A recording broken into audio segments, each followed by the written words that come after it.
इउपिपिएलनि सासे एमसिएलए खारबाय होनना जों खोनादों आरो फैबाय थानाय फेब्रुवारि दानाव इउपिपिएलनि एमसिएलएआनो थानाय नङा। बिजेपिनि सेनियर लिडार रन्जित कुमार दास बिथाङा बुंलांदों जे लकेल पार्टिखौ लाफानानैसो सरकार दागोन आरो रायजो राजाफोरा दिनै साधारन भटारफ्रा बयबो बुङो आरो गामि खना खनला बयबो बुङो जे माने बिपिएफनि सरकारनि समावनो मोजांमोन। इउपिपिएल सरकारा जेबो मावनो हायैनि थाखाय फैबाय थानाय 2025 सनाव मालाबाबो बिथांमोना सरकार दानो हाला।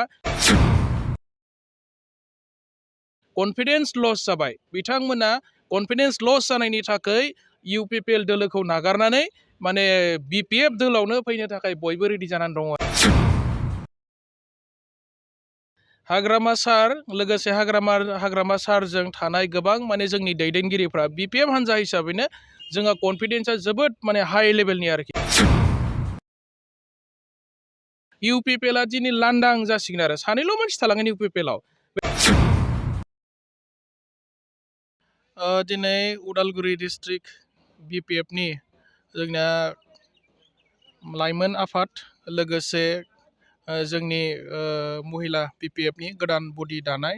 बे दा साननैसो सिगाङाव जानानै थांबाय आरो दिनै जोंनि बिपिएफ हान्जानि संबिधान बायदि समायखिरा लानाय हाबाफारि दङमोन आरो बे हाबाफारिया दिनै मोननैबो हान्जानि मोजाङै जाना थांबाय आरो बे हाबाफारियाव जोंनि गोबां सिनियर दैदेनगिरि उदालगुरि जिल्ला बिपिएफनि आफादगिरि आरो बारग' मन्त्रि रिहन दैमारि सार बिथांबो दङमोन आरो जोंनि लाइमोन हान्जानि गाहाय नेहाथारि लोगोसे सेन्ट्रेलनि गोबां दैदेनगिरिफ्रा बे हाबाफारियाव बाहागो लादों आरो जोङो दिनै जोबोद गोजोननाय मोन्दों आरो फैबाय थानाय बिसायख'थियाव जोंनि लाइमोन बिपिएफ आरो जोंनि महिला आइजो बिपिएफ जोबोद गोख्रों भाबै उदालगुरि जिल्लानि मोनबा समस्तिखौबो देरहानो थाखाय खामानि मावनो थाखाय जोंहा मोनसे गोख्रों आफाद दानाय जायो आरोखि। जों नुनो मोनो सार दिनै उदालगुरि ब्लक समस्तियाव फिन आरो रिहन सारखौ नागिरफिनदों मानो होनोब्ला जों बिथांमोनाव बुंदों। जोंबो खोनाबाय थादों गोबां रायजो राजाफ्रा माने बुंदों माने भैरबकुन्द ब्लकआवहाय बा समस्तियाव फैबाय थानाय 2025 मायथाइनि बिटिसिनि बिसायख'थियाव रिहन दैमारि जोंनि आसामनि बारग' मन्त्रि बिपिएफनि सासे गोख्रों दैदेनगिरि बिथांखौ नांगौ होननानै बुंनायखौ जोंबो खोनाबाय थादों। दा जोंहा पार्टिया हाइकामान्डआ डिसिसन लागोन आरो बिथांनि सायावबो सोंगोन जे नोंथाङा गेलेनो गोसो दङ गैया बिथांनिफ्रायबो जों मोनथिनांगोन खिन्थु रायजो राजा लोगोसे प्राइमारि कमिटि जोंनि ग्रासरुट लेभेलाव बिथांखौ जोबोद मोजां मोनो आरो बिथाङा गाव मन्त्रि थानाय समाव जाबायदि खामानि मावदोंमोन दिनै रायजो राजा बिथांमोना बिथांखौ मोजां मोनो आरो जोङो खोनादों मैयानि सानसे सिगां इउपिपिएलनि सासे एमसिएलए खारबाय होनना जों खोनादों आरो फैबाय थानाय फेब्रुवारि दानाव इउपिपिएलनि एमसिएलएआनो थानाय नङा खारै सानैल' मानसि थालांगोन आरो चिफ आरो डिपुटि चिफ सानैल' मानसिया थालांगोन इउपिपिएलनि गोबां एमसिएल इएमफ्रा खारनो थाखाय रेडि इउपिपिएलआ दिनै लांदां जासिगोन आरो सानैल' मानसि थालांगोन इउपिपिएलआव बे जाबाय चिफ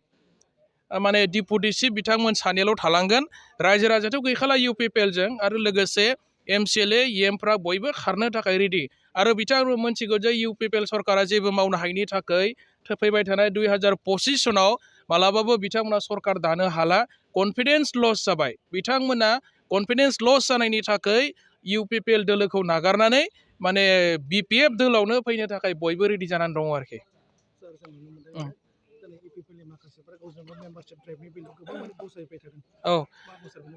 मेम्बारशिप ड्राइभआथ' जेबो गैया माखासे जेबो बुजि मोनै जायफोरा माने मबाइल नाम्बारखौनो सेरनो रोङा बिथांमोन बायदिनोखौ मबाइलखौ बिनानै सेरलाबायनानै मोनसे अटिपि फैयो वान टाइम पासवर्ड बे पासवर्डखौ लानानै बिथांमोना मेम्बारशिप जाबाय होननानै फोरमायबाय थादों आरो बेजों जेबो लाब जानाय नङा भटार रायजोआ माने इलेक्सन खाथियावसो डिसिसन लायो सोरनो भट होगोन सोरनो भट होआ 6 मास सिगां बोसोरसे सिगां 2 बोसोर सिगां मेम्बारशिप ड्राइभ खालामनायनि जेबो मुलाम्फा जाया होननानै सानदों आरो भट थुग्रा मानसिफ्रा सप्तासे साननै सानथाम सिगाङावसो डिसिसन लायो जे भटखौहाय सोरनो होगोन आरो धौनि सायाव परिबेसनि सायाव सोनारनानैसो मानसिफ्रा भट थुयो आरोखि। बे दायो सार नोंथांनि थाखाय राइट टाइम ना रं टाइम मानो होनोबा जों जिखिनि दायो बिसायख'थि फैबाय थादों मोनसे बे बुहुत गोथौ सिन्था खालामनो गोनां मानो होनोबा बिजेपि सरकारा बिटिआरखौ सेनो थांगासिनो दङ। सेनायनिथ' खोथा बुङाखै दाख्लैबो आसामनि सासे गोख्रों मन्त्रि बिजेपिनि सेनियर लिडार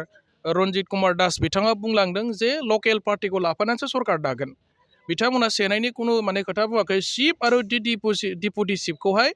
मालाबाबो बिजेपिआ लाया बे खोथाखौ बिथांमोना स्पष्ट बुंखादों आरो जायखौ रायजोफोरा मेजरिटि भट होनानै बांसिन एमसिएलए देरहाहोनो हागोन बेबायदि लकेल पार्टिखौ लानानै आनसलिक दलखौ लाफानानैसो बिटिसिखौ सरकार खुंगोन बे खोथाखौ बिथांमोना फोरमायदों आरोखि दा बेनिखायनो आं सानदों बिथांमोना बिटिसिखौ थोंजोङै गावसोर सालायनायनि बा सिख'नायनि कुनु माने प्लेनिं गैया बिथांमोनाव हाग्रामा सरकारनि सायाव हाग्रामानि ओरैबायदि कनफिडेन्सजों दाबो दङ बिथाङा सरकाराव गैया बाट बिनि साननाया कनफिडेन्स लेभेल बे माने हारसिंनो देरहागोनखौ नुहुरनानै रावखौबो नाङा बुंबाय थायो एलायन्सआवबो थायो आरो जाय थांनो गोसो थांबाय था आंहा बाजायनाय गैया होनना बुंदों हाग्रामा सार लोगोसे